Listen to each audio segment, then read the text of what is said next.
kami juga tidak menyetujui adanya KDRT.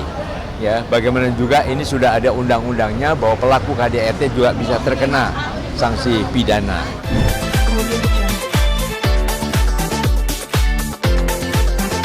Iya, artinya di satu sisi kami juga tidak menyetujui adanya KDRT. Ya, bagaimana juga ini sudah ada undang-undangnya bahwa pelaku KDRT juga bisa terkena sanksi pidana.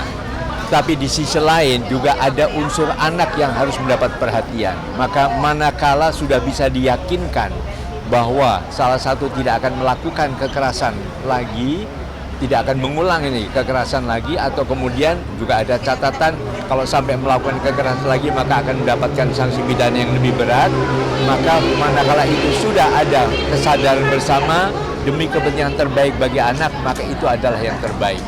Jadi anak-anak pada dasarnya merindukan kerukunan kedua orang tuanya. Jadi mohon juga dibantu baik oleh saudara-saudaranya juga maupun warga sekitarnya. Ciptakan betul-betul RT RW yang layak anak, di mana orang tuanya saling rukun, saling akrab, tidak ada konflik yang bisa kemudian menimbulkan adanya pelanggaran hak masing-masing atau KDRT tadi. Tapi ada kekhawatiran dengan kembalinya mereka berdamai, sifat Bilar yang besar akan mengulangi kembali dan akan berimbas ke anaknya ketika nanti terjadi peristiwa yang terulang dilihat oleh sang anak gimana? Iya, makanya perlu juga ada pendampingan pakar, ya, khususnya apakah psikolog, untuk bisa betul-betul memantau seberapa jauh kemungkinan akan terjadinya pengulangan.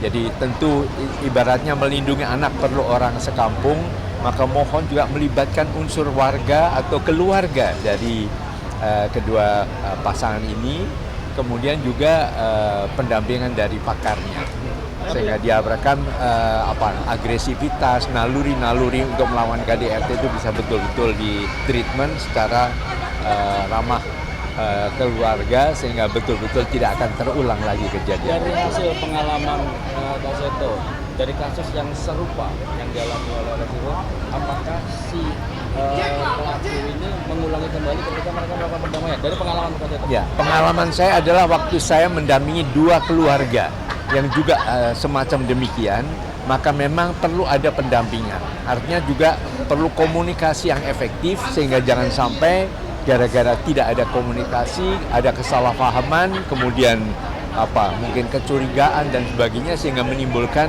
emosi dari salah satu pihak yang bisa mengarah kepada pengulangan dari kejadian kekerasan tadi. Jadi manakala itu semua ada pendampingan dari profesional, pada dasarnya bisa.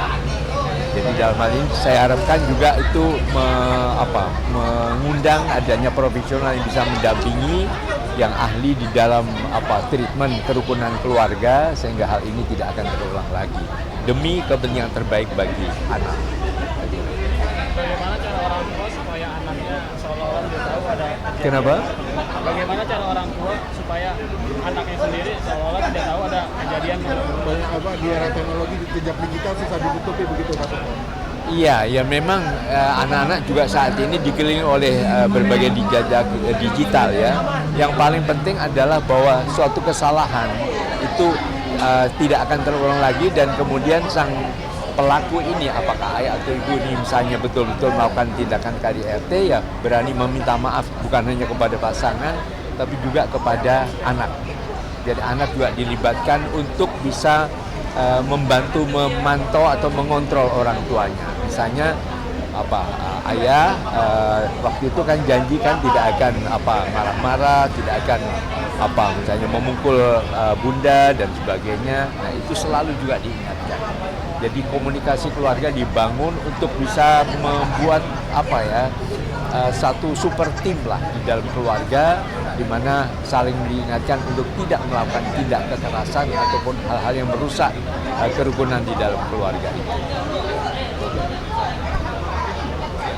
Terima kasih.